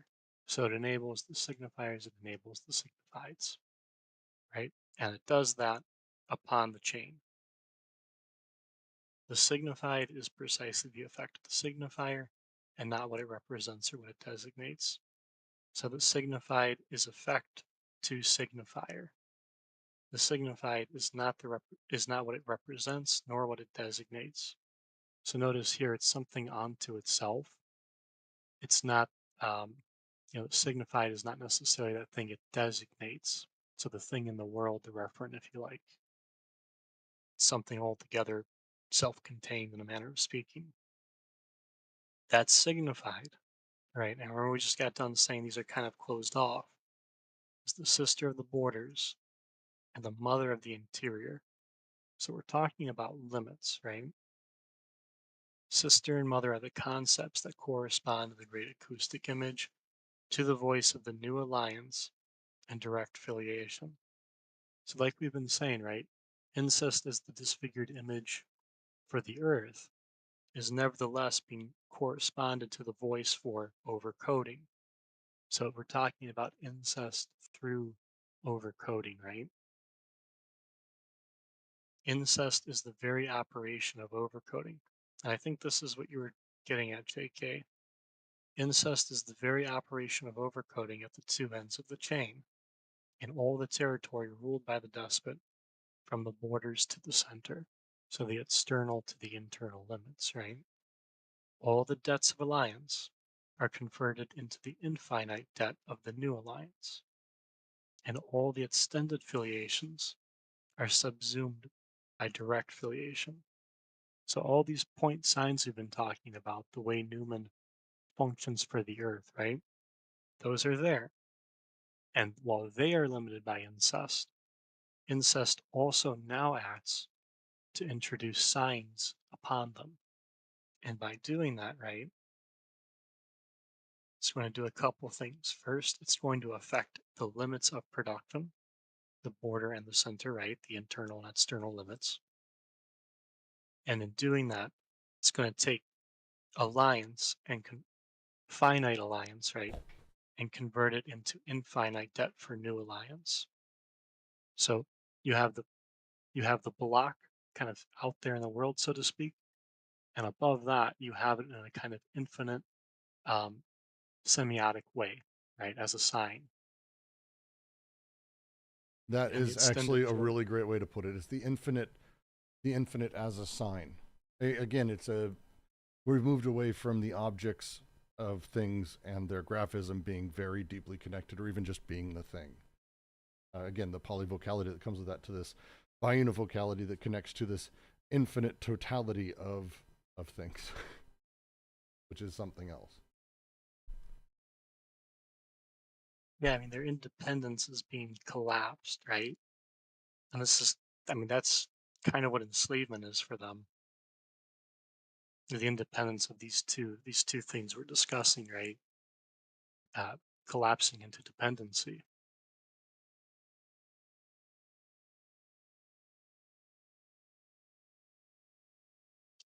The extended filiations are subsumed by direct filiation, right? So the extended filiations, right, like we were talking about, extension for the earth, that use of the disjunction is subsumed by direct filiation. So the vertical lines are now taken into the direct filiation. I don't say too much more there, but I pause here if anybody else wants to talk. No, I think we might be able to even move on to the next bit here.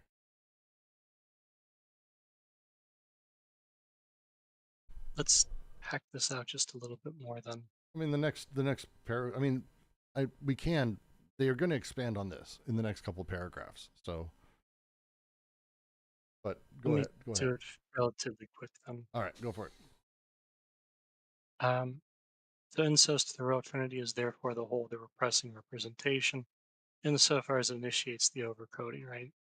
So now they're just summing up what we talked about and putting in the fourth paralogism.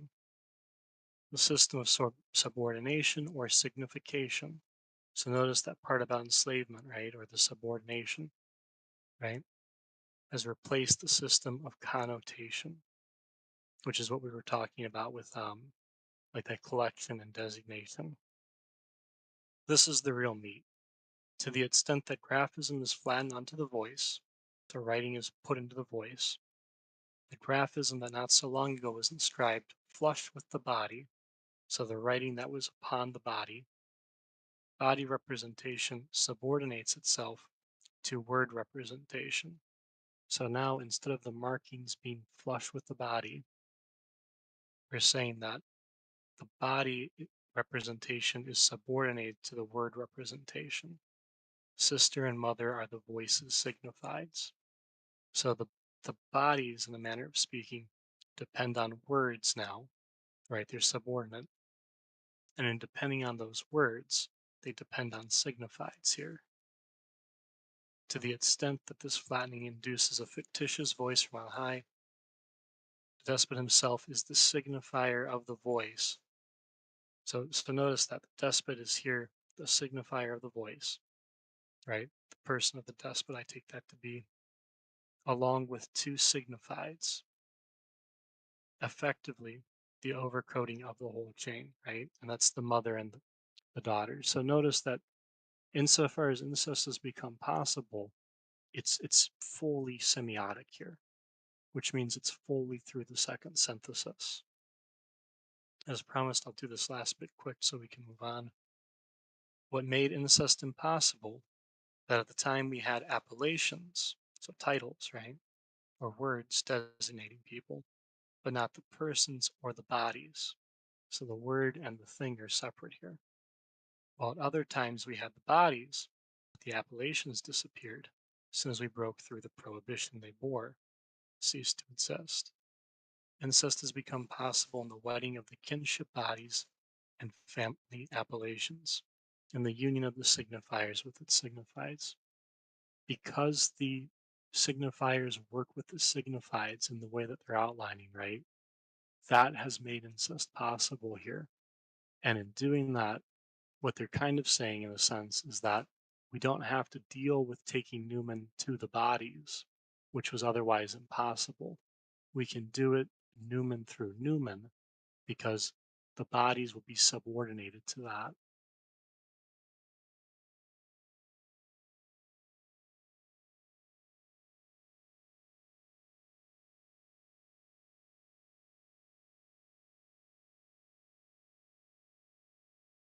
And I'll continue because it gets right into that, I think. So I'll just dive straight into the next paragraph. Hence, it is by no means a question of knowing if the despot marries his true sister and his true mother, for in any case, his true sister is the sister of the wilderness, just as his true mother is the mother of the tribe. Once incest is possible, it matters little whether it is simulated or not, since in any case, something else again is simulated through incest. And in accordance with the complementarity of simulation and identity that we encountered earlier, if the identification is that of an object on high, the simulation is indeed the writing that corresponds to it, the flux that flows from this object, the graphic flux that flows from the voice. Simulation does not replace reality. It is not an equivalent that stands for reality, but rather it appropriates reality in the operation of despotic overcoding. It produces reality on the new full body that replaces the earth. It expresses the appropriation and production of the real by a quasi-cause. In incest, it is the signifier that makes love with its signifieds. System of simulation is the other name for the signification and subordination. And what is simulated and therefore produced through the incest that is itself simulated and therefore produced, all the more real for being simulated and vice versa, is something very much like the extreme states of a reconstituted, recreated intensity. With his sister, the despot simulates a zero state from which the phallic force will arise, like a promise whose hidden presence is the very interior of the body, must be situated at the extreme limit. And with his mother, the despot simulates a superforce, where the two sexes would be at the maximum degree of externalization of their specific natures, the BA of phallus, voice. Okay.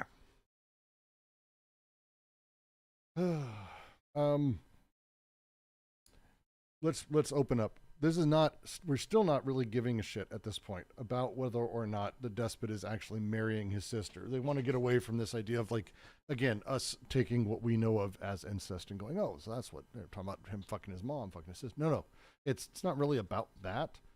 It's, again, it's not so much that the prohibition exists, or really that mother-sister exists. These sort of starting, but it's much more that there is now a different relation. There's the true sister of the wilderness, the true mother of the tribe.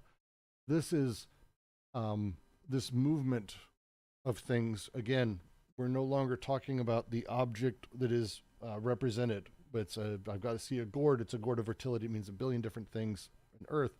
No, here we're talking about what is the meaning of the thing abstracted ultimately, because we have these signifiers. How are these things playing together? Well, we have this really strange thing that's happening where we now have this simulation of reality taking place. We have these abstracted elements of how people are interacting with the true sister, the sister of the wilderness. This would be the external, the outside, again, the alliant, set up that way. The true mother, the mother of the tribe, the source of everything. It's not really about like him fucking his mom, but instead the simulation of incest, the way that it plays in a simulated way, which is very new. Ooh, pardon me. I'm gonna sneeze for a minute. I'll be back. Oh God. Yeah, yeah, bless you. I guess picking up from that, right? And remember, simulation is not like a false reality. We're talking about, we've actually slipped into the third synthesis here. I don't want to cut you off either, though, Brett. So No, please.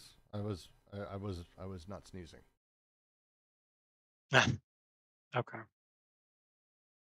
Um, I mean, yeah. So like they're talking about subjectivity, right? So like if you recall from 2.5, simulation is how subjectivity functions here. So Columbus, the subject Columbus, simulates a captain, right? Or actually, what they say is he simulates a prostitute simulating a captain, right?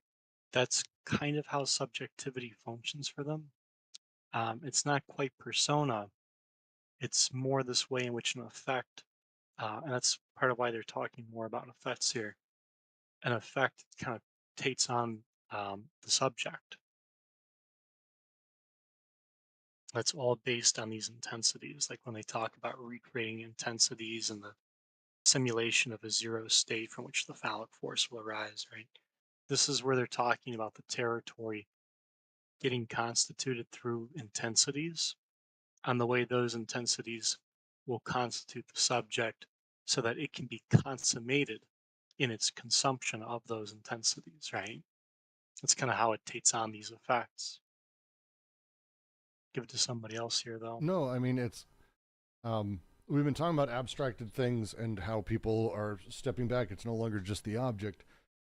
Part of this, I think, to just sort of paraphrase what Jack was saying, as they're talking here about the simulation of this, because again, we're talking about now having designations. There's this Godhead, and there's this true sister, and all this. These are no longer the objects themselves, but instead they're stand-ins. It's a simulated reality.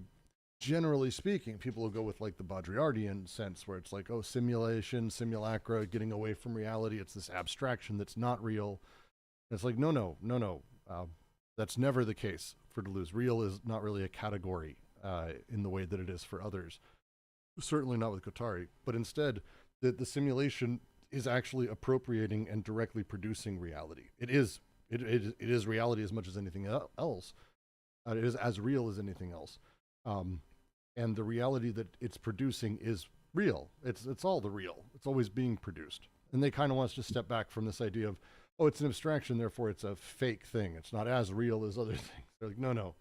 Simulation doesn't replace reality. That's not the setup here. This isn't some ideological play, but instead it appropriates reality in the operations itself. It produces reality on the new full body that replaces the earth, expresses the appropriation and production of the real by quasi-cause. The real is still being made. It is still being produced. The simulation is now appropriating it and producing it. Not that this is a faker reality than anything else. That's not how real works for Deleuze. It's all real, and the real is constantly being constituted, reconstituted, and created as things are going. So it's an important distinction, especially once we get to capital. So again, well, we may be moving away from a thing being an object.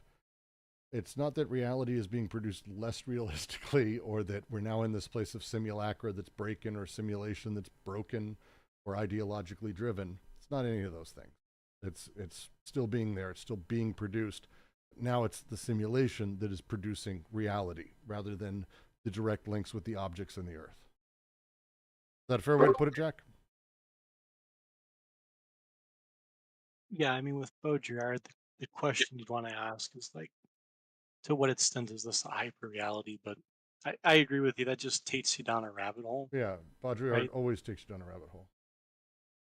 Well, yeah, that is an accurate statement. That's why he has books like America, right? Yep. But to your point, like, yeah, so simulation is part of the real, right? Because it's still desire working. I mean, it's still desire acting as desire and working upon itself. So you haven't, there's no, it's not like the Matrix where there's a split between the simulation and the real lived world, right? Or the real world out there beyond the simulation. It's that the simulation is simply part of the real because it is desire acting, and in doing so, right, it is desire producing itself, which is another way of saying it's desire producing itself as the real or Yeah. the conditions of possible experience. All right, JK, go for it. So you're talking about simulation as a kind of a desire of what the despot desires, or is it something like also the incorporeal or the Newman um, that is part of the desire of the despot, right? It's the quasi cause that is still desire, but it's the desire of what the despot desires. Well, yes and no. Um, the quasi cause, I'm glad you picked up on that. I wanted to underline that too. So, I mean, the despot often does act as a quasi cause. At the same time, though, I don't think it's the big other per se, where it's like, it's necessarily that point. I think it's more that, so insofar as they're talking about desire expressing itself, right, through simulation. So, how does voluptus consummate and consume, right? Is kind of the general question there. It expresses the appropriation and production of the real by a quasi cause. So it's, we're talking about the despot here. Um, and in a sense, we're starting to get at as subjectivity pertains to it. And in that sense, like, I still don't think it's like a super ego point. I think it's more like Columbus simulating a prostitute, simulating a captain, right? It's not that he's taking on the desire of the big other per se. It's that this point about overcoding is now is now affecting how subjectivity is produced. So the the biunivocalization, right? How it affects the two ends of the synthesis as they were talking about. That is now we're talking about how that in turn impacts how the simulation produces itself, how subjectivity produces itself. So it's desire through desire, not the mediation of a person, but it is expressed by a quasi cause here, as they say. Yeah, I agree. It's not the superego or the other. It's he doesn't use the word here. I think he does in the logical sense.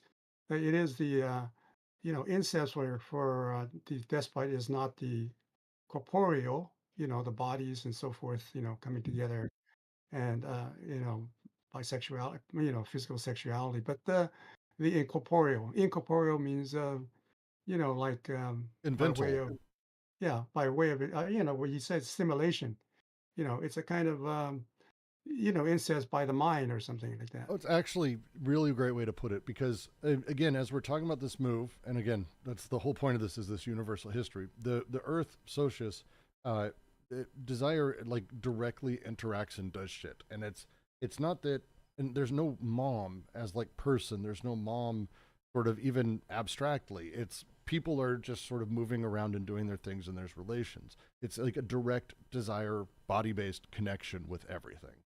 The move to the despotic, there, as he talks here, and he's talking about the incest that's sort of allowed by the sort of royal mother or the royal sister, the royal father.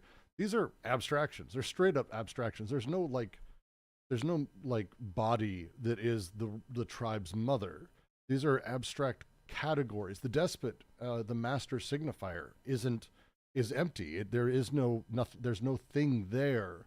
So it is an abstraction. It's a simulation. But he wants us to step back and go, this doesn't mean that it's not real. That's a mistake a lot of people make, even when reading Deleuze. It's not about that. It doesn't matter if it's simulated or not, because ultimately simulations as real as anything else. It's not so much that the simulation replaces reality, but instead that the simulation uses reality, taking it and then utilizing this quasi-cause of the despot to produce it.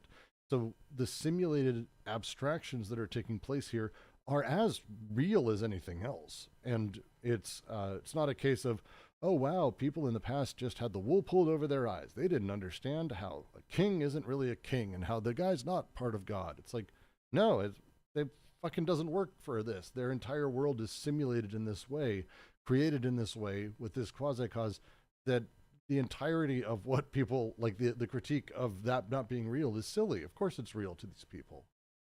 It's not about a simulation being this other thing that's like disguising itself or sneaking in.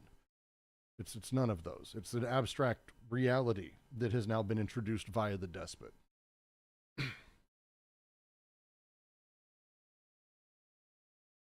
Yeah, it's through the overcoding itself, right? Yep. So like remember, incest is still impossible for the earth and that finite debt, but the despot can use incest through overcoding, right? Mm-hmm. And that's what makes this form of simulation unique, right? It's a form of simulation in relation to incest, right? Which, as we've seen, is a way of talking about overcoding, is a way of talking about signifier and signified, is a way of talking about Newman and so forth. Yep. Next paragraph.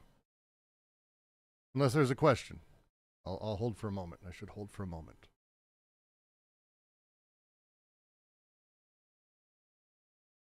All right. Uh, Oh, we go should for it. one sentence real quick. This is at the top, and in accordance with the complementarity of simulation identity that we encountered earlier, if the identification is that of the object on high, the simulation is indeed the writing that corresponds to it. It's like they said earlier, right? We're talking about how objects and codification relate to each other. The flux that flows from the object, the graphic flux that flows from the voice. So notice how we're talking about uh, like an object and libido here, and we're talking about um, two uses of Newman, right? Graphic and vocal. In that sense, right? That's the parts for how this functions. So notice how this is, like they're saying here, right at the top. This is not about who the authentic persons are of the objects, right? This is about how the group functions with partial objects or global persons, depending on your scale, and how that functions through the different uses of Newman here. So like the last point I want to make before I turn it back over, it's like that example they give with Cardinal Richelieu and the people who know how to simulate King Louis. There's a way of reading that where you're like, yeah, but King Louis is the real king and that's what counts, right? But it's not so centralized, right? Because that form of simulation allows the cardinal to, uh, like they're saying here, right, to express himself as quasi-clause, or rather to be expressed as quasi-clause. So notice how that which is despotic, right, it's not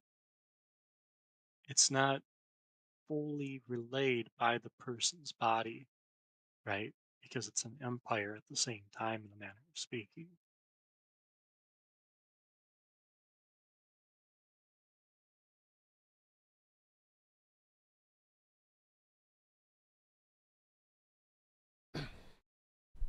Trying to find the footnote, and it does not exist in PDF. It's always just deeply frustrating.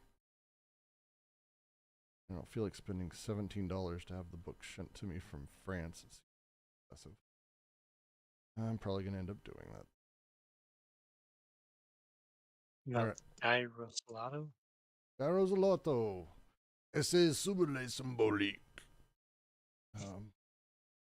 The cover looks beautiful. It's for some reason, it's just not anywhere that I'm able to find.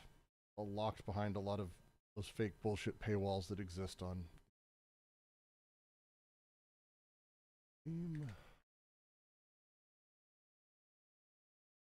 We can only Sucks. go back to the days where the only wall we had to care about was that from Roger Waters. I'll probably end up buying it. Anyway, allow me to continue the next paragraph. Hence, something else is always at issue in royal incest.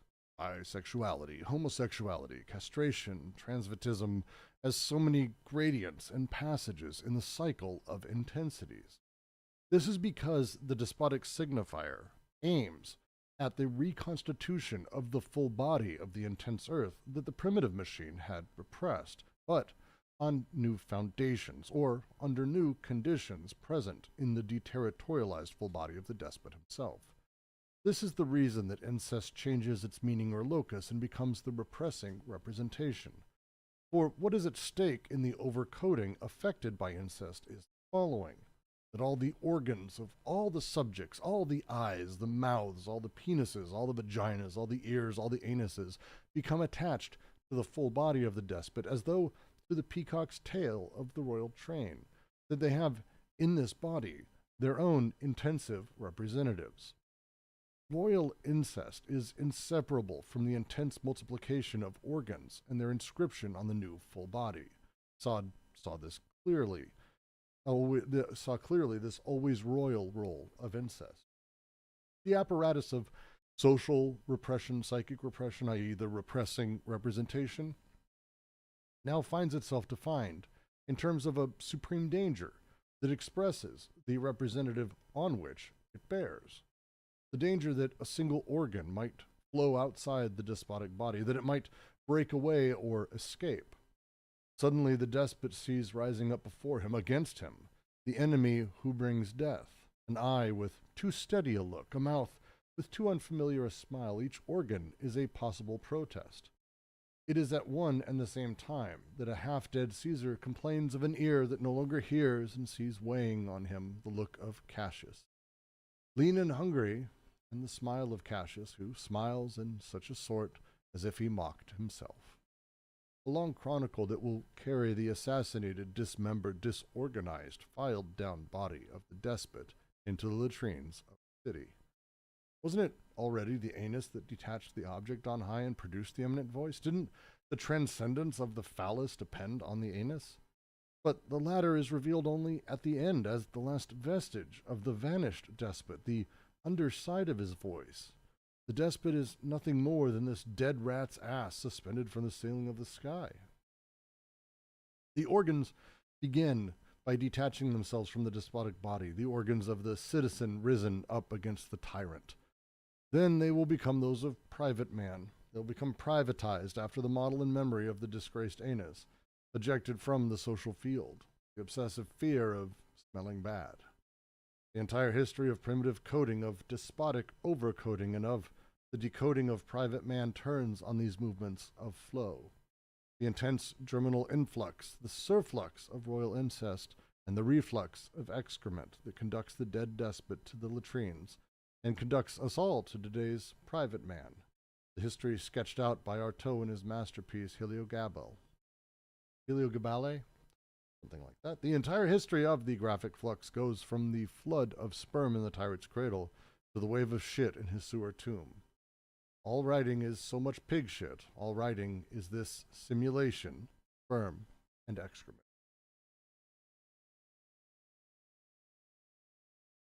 I don't even know where to start with this one either. It's covering a lot of what we've talked about.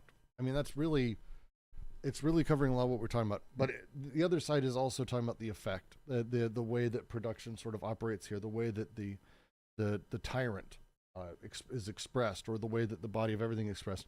Because everyone, again, all of this goes through him. The simulation of things changes a lot of relationships. One of those big ones is that the full body of the earth, that of the despot, has now all the mouths, has all the anuses, has all the arms, legs, dicks, vaginas, whatever it is.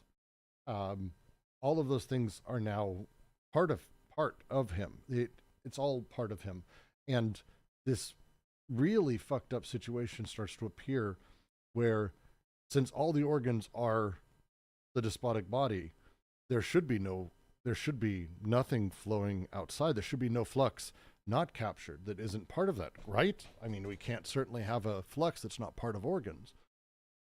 And so this paranoiac reaction of the despot, who is furious that an I isn't in his full control, who is furious that X and Y don't happen as he wants. Everything must be in his control in the same way that everything is assumed to be in his control. He's not like free. It's not, and the space of the despot is not an emancipatory spot. He's not a freed, locus of perfect desire that's able to do whatever it wants. This is not how any of this works. It's all a gigantic system of desire sort of playing onto itself, simulating and then playing into things. And so the examples they give here I really like, but it's really getting back to that idea of the paranoia around the despotic body, allowing things to escape, allowing something to happen that isn't wholly in his control is the worst that could happen. Thus the paranoiac despot at the base. Go for it, Jack. I heard you wanting to jump in. Yeah, to piggyback on that, right? So remember this point about the full body and that, right? Like what we're getting at is the falling back on production. In doing that, right? Like if you go back to 1.2, there's language about how the organs like attach themselves to the body of the BWO itself, right? To its surface. This is the same basic concept here. What's at stake with it is that whereas incest had a repressive role for how the earth fell back on itself, right, to constitute the full body, the despot is now addressing that in a sense, right? So the despot addresses that by needing the organs to be appropriated by its body, right? It's the same kind of basic concept. The thing that's at stake, though, is it uses overcoding to do that. And in doing that, right, so this is kind of the funny thing about it. It can accomplish incest through overcoding.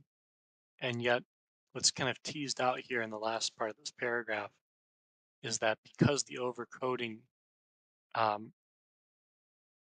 is unable to guarantee this kind of correspondence with the objects, right? There's a way in which the objects present themselves as possible forms of protest here, or as more generally, right? We would say as possible lines of escape.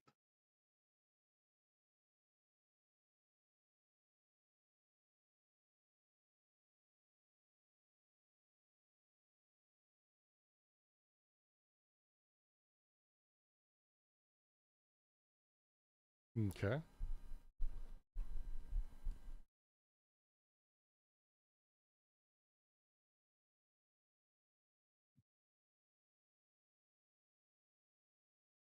Yeah, for me, this paragraph really talks about how desire is not controllable by the despot. That all these scatological images are representative of this desire.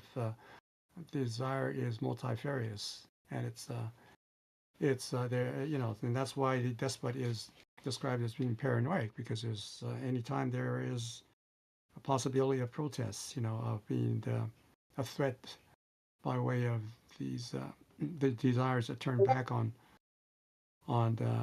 itself and against him, against the despot.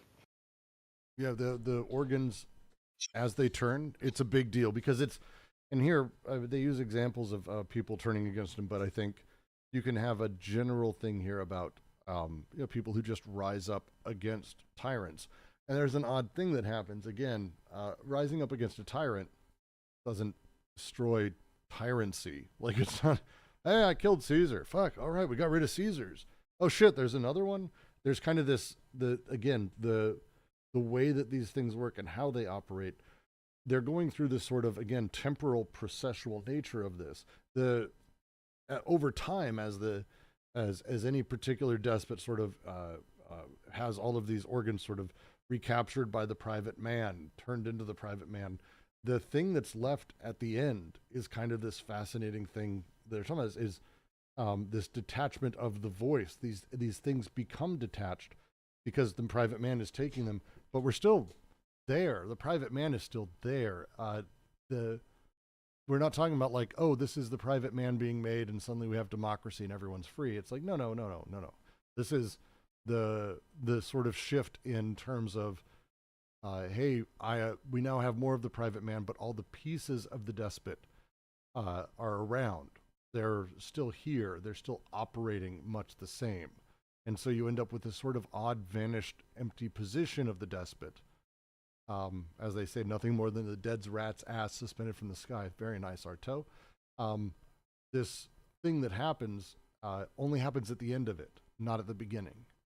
And so they're really going through, because it's one of the arguments that Lacan, but others made as well, is sort of the nature of the phallus within the king. And you can see this. It's like, they're like, no. It's, you're presuming how it ends is how it began. You're talking about a process that's incredibly complex over time in a lot of ways that sort of shifts and changes as they're talking. After all, men, the law, which is the master signifier, the way that signification operates under here, the law is how man first tried to break their way away from the despot by saying, well, can we make rules that will stop you from hurting us? We get to use your tools to hold you back, which was only ever a gentleman's agreement anyway. So it's kind of this really fascinating interaction that they're. So I read it.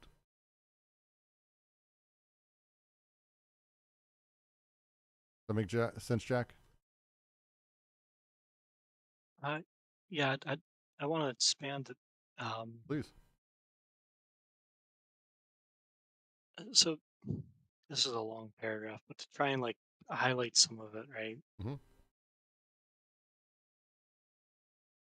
So like we're dealing with the falling back, we're dealing with the falling back on production at stake here, right?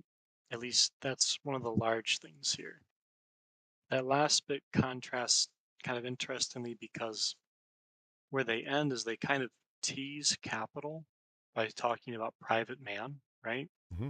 And yet at the same time, there's potential for lines of escape, right? Because it's not a determinist history, even though it's a universal history, right? It doesn't have to be capital. It doesn't have to get worse per se. That it does is unfortunate, but it is a question of fortune in that sense, right? Chance. So like this language about the organs attaching to the body, right? In that sense, right, the question of keeping that attachment is interesting because it's contrasted with uses of an exclusive disjunction. That's the paranoiac bit, right? You have this tension between the use of miraculation, right? But you also have it in tension with a transcendent use of exclusion, which is the biunivocalization, right? The law of the father, as they shorthand it, where they kind of condense this point, if you allow the pun, right? Is this sense in which, again, it's not quite that body of the despot per se, in the sense of the person, but the body as that social body. And now, in this sense where it's kind of like this joke about the dead rat's ass, right? At the same time, it's also a serious point. That language about the anus is about how the despot tries to ensure that it can keep this falling back on production the way we're talking about, that full body bit, because what it relies on is going to be lack, and it's going to rely even more than that on that law of the father bit. But it kind of paradoxically is, there's a kind of self-defeating bit of it, right? Because in doing so, it's relying very heavily on exclusive disjunction, right? And yet, to keep this point about the attraction, and in a sense, to kind of keep the immanent tied to that, it has to rely on a transcendent use. Yes. Yes. It's it's part of the entirety of the way the despot operates, is this transcendent element that's being introduced. Again, simulating but not replacing reality. It's utilizing reality. Reality is now part of this. It's this layered in element. The deterritorialization of codes, and this is the first of it. There's another version of it, which is capital. It basically is talking about this abstract value of things replacing codes. Spot on, Jack. Spot on. Yeah, thank you. And thanks for pulling back to simulation too, right? Because keep in mind, we haven't really dealt with that third paralogism yet, that of subjectivity. Like you're teeing up to, and like we said, this paragraph kind of alludes to the point on privatization, right? That at this point of the three syntheses, the third is not yet paralogized as we're dealing with it here. Yep. So when we do get to capital, it'll be very interesting how that shifts.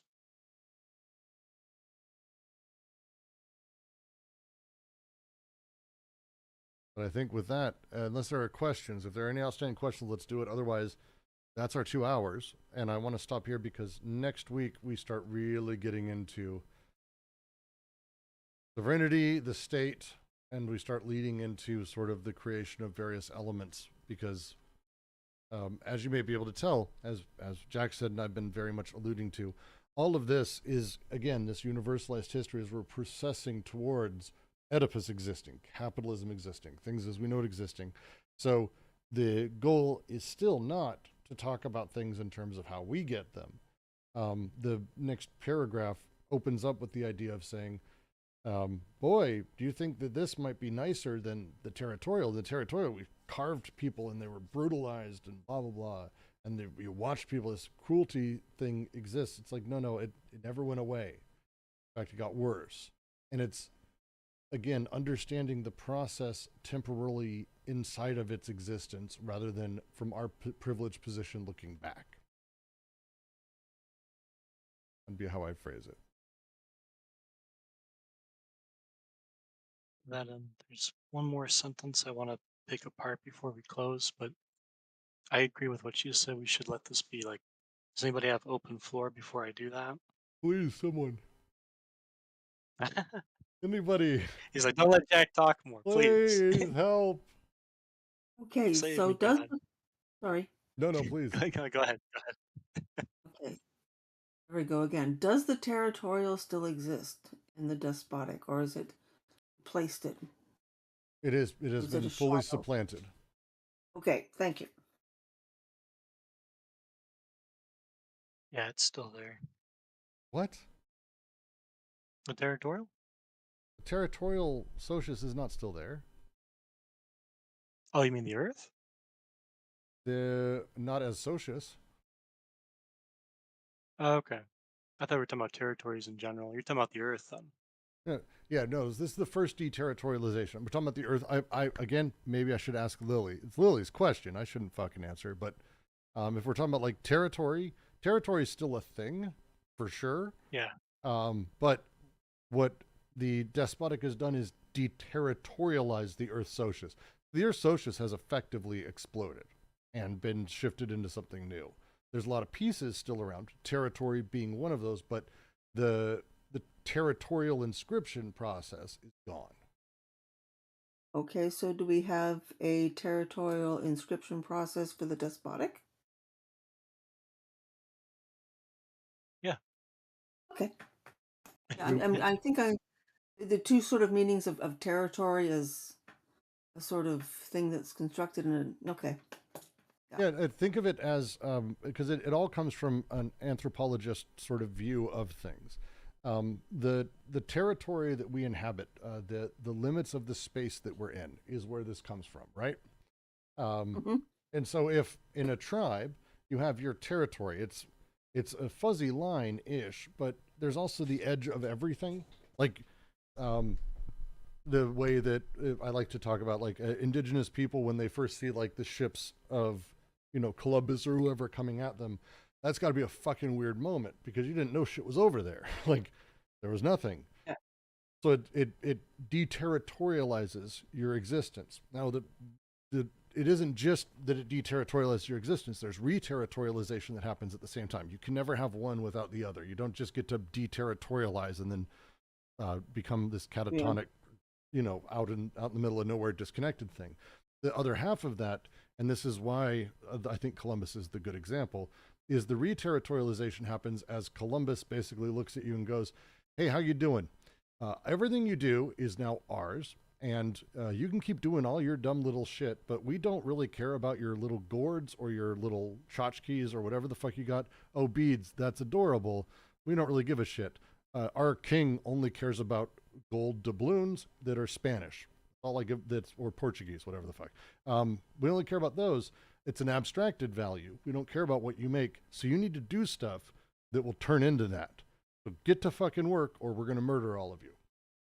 That's a very shorthand version of what happened, but this reterritorialization happens places the tribe or the indigenous people, they still exist. Like, it's not like, and their land still exists. They're aware, but they're aware of it in a different way. Now they have their territory as part of a larger territory. It's a different type of territoriality that they now exist within. And all of the territory now belongs to the king. And other territories are the wilderness. They're not part of our land. They're not part of our world. And so we have yet to do, we will be making it to the second great deterritorialization, which is capital, which kind of obliterates all of that. And now there's only really one world, one government kind of thing, like a one large marketplace that is capital. But this deterritorialization is getting rid of the old hard limit and now understanding that your territory is part of a larger territory, but all is owed to one man. That's the transition. Okay, thank you. Is that fair, Jack? For me, it's just the one man, but I think what I'd add is right, fair. The master signifier, the position that's owed. The signifier to end all signifiers, right? Yeah. Yeah, I guess what I'd say is there's two forms of deterritorialization we're talking about, right? One is the great, and the other is just the general. So, like with the great, yeah, we're just talking about changing socii, so that the Right. Earth is greatly deterritorialized, so that the despotic becomes a deterritorialized socius, like they're saying here, right? And then capital will do the same to the despotic. What you understand about that is the territorializations of the Earth and that of the despot still maintain a relationship, even though for the despot, right, or the despotic socius, it's always in conflict with the Earth in a sense, right? It's always in tension with it. And that's why it uses overcoding, right? That's why it can commit incest, whereas the Earth cannot, because it changes the conditions of production. But it does so in relation to the Earth's conditions of production, right? So it creates a relationship.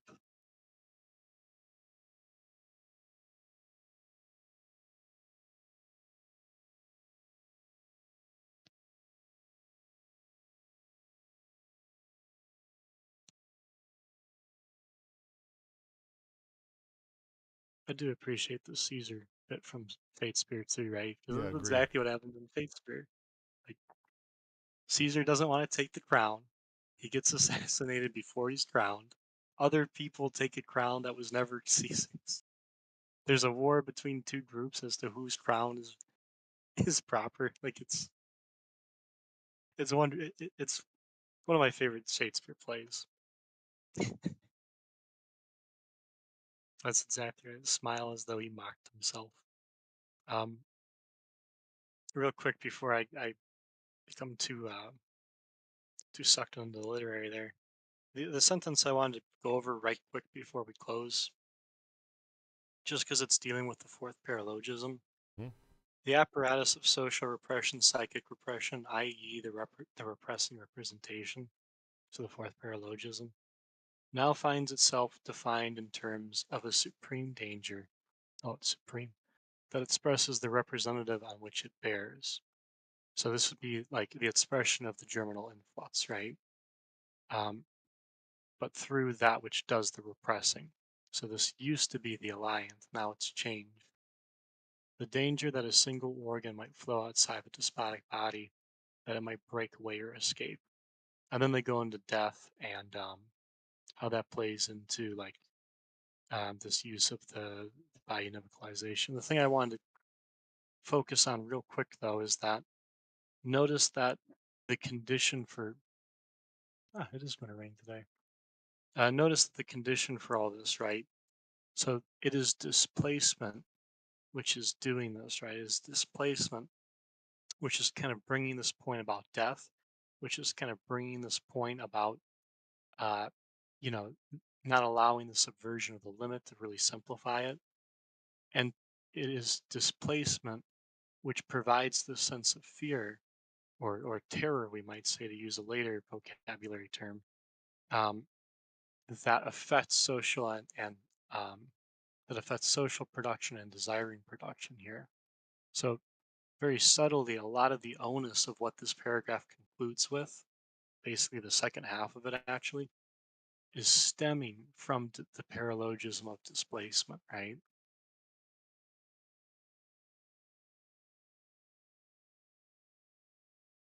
Yes. I don't have a comment there. That's all I wanted. Cool. Easy enough. And so next week, what we'll do is we'll continue straight from here, and we'll be getting further and further into really the abstraction of the state, the administration of it, and how these things sort of operate. Because again, this is not that one day suddenly a despot was here and took it over. There's a lot of parts and pieces to running an empire that built the way language operates and the way people work and how people work within it and how people exist within it and how desire works within it. We'll be getting all of that. It'll be great as we get going. So excited for that next week, and we'll see you all then.